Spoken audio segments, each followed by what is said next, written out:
que essas não devem ser feitas, mas deve-se pregar o que convém, deve-se ensinar o que convém à sã doutrina.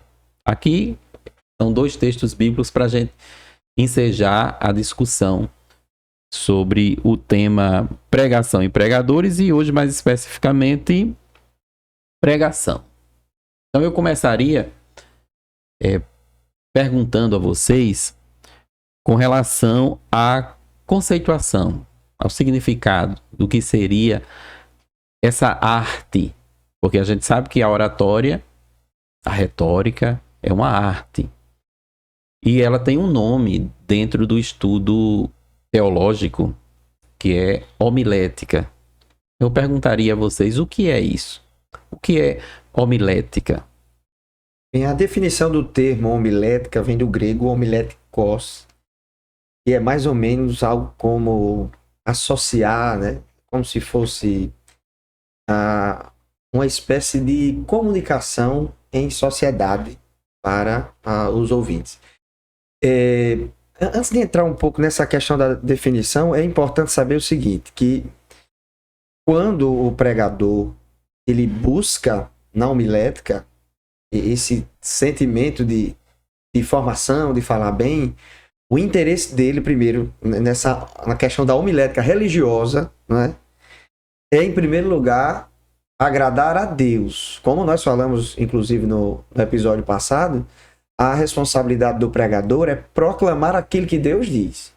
Então, tudo o que nós vamos falar, pelo menos o que eu pretendo mostrar aqui aos irmãos, pelo menos na minha fala, é que essas questões que nós vamos colocar, concatenar, né, pontuar, como a questão da homilética e as suas nuances, a oratória, enfim, elas são, em primeiro lugar, versando prestar um serviço de melhor qualidade a Deus. Então, a homilética é praticamente isso, né? Eu vou pegar aqui na minha cola. Também tem um verbo que é homilia, né? Que é estar em companhia de alguém, é um substantivo, como se fosse de uma assembleia. Na perspectiva da história da Igreja Católica, a homilia era a pregação, quando era exposto o texto sagrado para tem o clérigo e os leigos, né? E isso não deixava de ser uma espécie de sociedade ouvindo a proclamação. Inclusive ela mantém, né, a Igreja Católica hoje esse termo. Chama de homilia, né? A pregação católica é chamada de homilia, né? Que a gente pode definir como uma conversação, né? Perfeitamente. E a homilética como uma arte. Alguns estudiosos tratam assim como realmente uma arte. A arte de expor ou pregar sermões religiosos. Talvez, eu acho que, se eu não me engano, é até a definição do dicionário Aurélio. É a arte de pregar sermões religiosos. Então, homilética seria isso. Você é algo tão importante, tão especial, que é chamada de arte. Então, a arte de pregar sermões. E tem um dos autores aqui, depois a gente vai mostrar, que é o Gilton Moraes, que ele define como uma ciência que se ocupa no estudo da comunicação da palavra de Deus. Então, veja que a homilética, ela tem um lugar tão especial que ela é chamada de arte e é chamada também de ciência. Então, é algo que precisa ser conhecido, estudado, se esmerar, para que você consiga se sobressair nesse aspecto. Agora, vocês já perceberam, eu algumas vezes, quando converso com pessoas mais antigas, quando fala em arte, geralmente a pessoa que não tem o costume de estudar, já diz assim, não, então arte é uma coisa meramente do homem, e o homem... Mas eu lembro, quando se fala que a homilética é a arte da pregação, da exposição da palavra de Deus, de um homem na Bíblia Sagrada chamado Bezaleel. Ele era um cara que sabia mexer em ouro, né? E ele era o quê? Um artesão. E o Espírito Santo veio na vida de Bezaleel e fez com que ele fosse dotado daquela arte de trabalhar, acho que, não vou dizer escultura, né? Mas de todos aqueles objetos, aqueles utensílios, para fazer conforme Moisés tinha dito a ele. O Espírito Santo usou a arte de um homem que era versado em mexer em ouro. Talvez ele não fosse antes, ou talvez a ele técnica profissional, você está falando. Perfeitamente, eu acho que seria melhor. e foi dotado do Espírito Santo.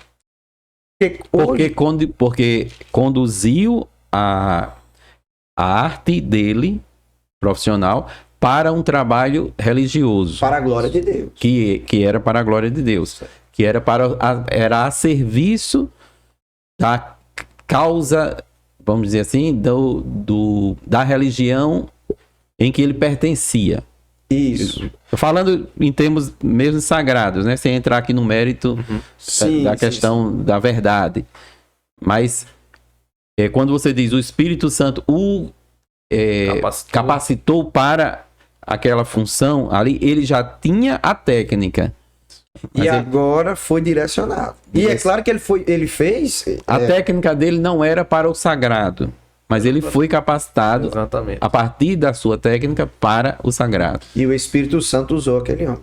Por que eu digo isso? Porque quando o Vitor, a gente estava até conversando sobre isso, fala a respeito de arte, geralmente um irmão que está na igreja, que não tem costume de ouvir muito isso, ele diz, não, isso é uma coisa superficial e o Espírito Santo não precisa disso. Você não precisa usar de artifícios. É uma perspectiva até equivocada em relação ao uso das nossas faculdades intelectuais, das nossa desenvoltura para... Eu podia responder a uma crítica dessa dizendo assim, Deus não precisa de lâmpada, de energia, de água, né, de luz, de banco, de som, de prédio, de templo. Deus não precisa de nada, mas você tem essas coisas, que são coisas que foram produzidas por uma técnica.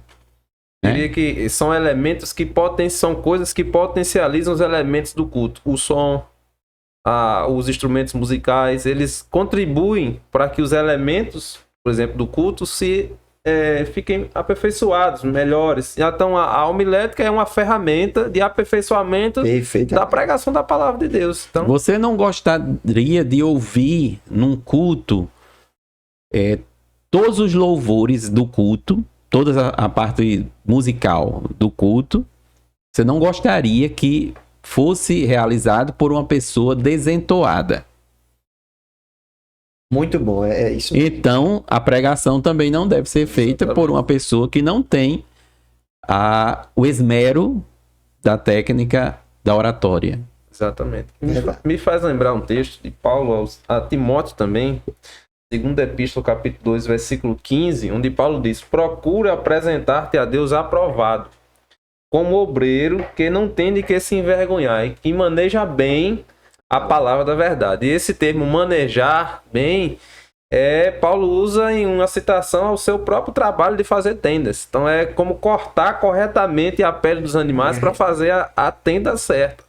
Então a pregação do evangelho, ela precisa ter o manejo correto, senão você pode cometer alguns equívocos. E a homilética, ela vai contribuir para que esse manejo seja bem realizado.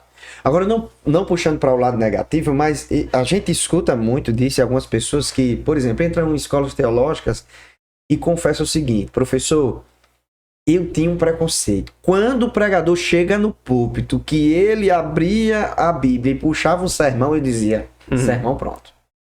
Esse aí não vai pregar a palavra de Deus, porque ele deveria abri-la até um tempo desse. A inspiração vindo A inspiração tem que vir do Espírito Santo, como se o Espírito Santo fosse uma pessoa totalmente desorganizada e não cortasse de maneira correta, como foi o termo utilizado aí. Me fez lembrar agora uma aula do pastor Gonzaga, onde ele disse, parece até que o Espírito Santo só trabalha um dia por semana, que é no dia que o pregador vai pregar. Na segunda, na terça, na quarta, na quinta, ele não trabalha, ele tira folga, porque ele só inspira o pregador no dia que ele vai pregar, seja na quinta, seja no domingo, na terça. Então é uma falácia, né? O Espírito Santo, ele vai ajudando o pregador enquanto ele vai estudando o texto, orando. Agora, isso está impregnado na maioria em muitas cabeças de irmãos que acreditam que uma boa pregação, ela é desprovida de organização. Inclusive, a gente tem ainda denominações que... Teve um agora, né, que um pastor, dando uma palavra para uma mocidade, ele dizia que estudar as escrituras sagradas era lepra para os jovens. Eu não vou citar aqui por questão de ética, mas você pode procurar no Google e você vai encontrar. Mas só essa introdução aqui, e especialmente esse exemplo que o Vitor trouxe da expressão do apóstolo, já mostra para nós que a pregação e a pregação bíblica, a pregação do evangelho, Tem que ter um preparo. ela exige. E a Bíblia está mostrando a exigência desse preparo. Manejar bem. Manejar bem. Não é só manejar, é manejar bem. Eu acho que é isso que entra muitas vezes quando diz que Pedro, ele era um cara que era indouto, né? Não significa que ele não sabia ler nem escrever, mas que ele não tinha entrado na escola Formação rabínica. perfeitamente, como o apóstolo Paulo. Mas quando você vai ver ele pregando na casa de Cornélio, quando você vê ele pregando Atos 2. em Atos capítulo 2, você vai ver que é uma pessoa que está versada nas escrituras. É alguém que tinha se As preparado. suas epístolas também. As suas epístolas.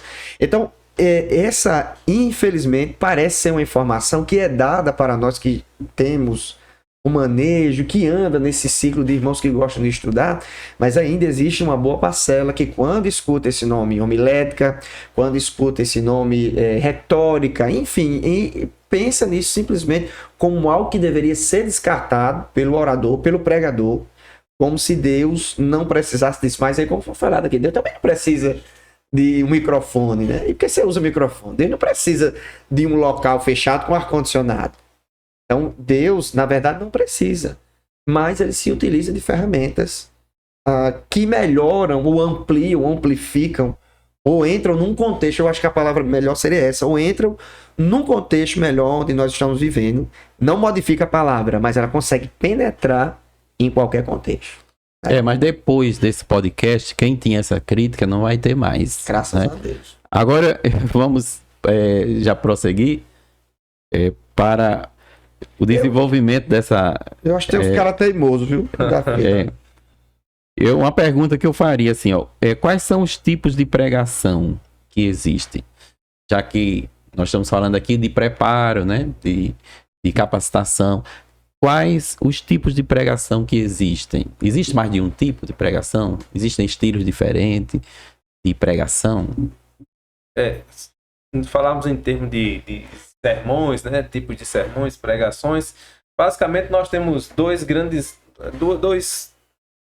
grupos, né? Que é a pregação temática, que talvez seja no nosso arraial assembleano a pregação que seja mais comum. Mais usada, o pregador né? pentecostal geralmente gosta muito da pregação temática, que é aquela que você você desenvolve um tema e a partir do tema você vai encontrar os tópicos da mensagem. E aí você vai passear de Gênesis a Apocalipse procurando tópicos que encaixem com aquele tema que você escolheu. E o segundo grupo seria o grupo da mensagem expositiva. Antigamente, até alguns autores dividiam a questão de textual e expositiva, mas hoje já se... Tem alguns que já não junta querem, mais, né? Porque alguns dizem, não, a pregação textual ela é mais um texto mais curto, a expositiva é um texto mais longo. Mas textual você usa os tópicos do próprio texto. Não pode sair do texto, mas hoje... Mas a gente pode dizer que então que a pregação textual é uma pregação expositiva em miniatura. Exatamente.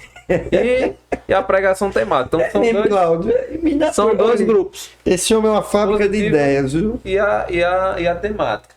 A expositiva, a gente falou do contexto até católico romano, né? Mas é muito comum também no contexto reformado. Sim. Embora na Assembleia de Deus hoje já temos pregadores que tenham já uma frequência maior de pregações positivas.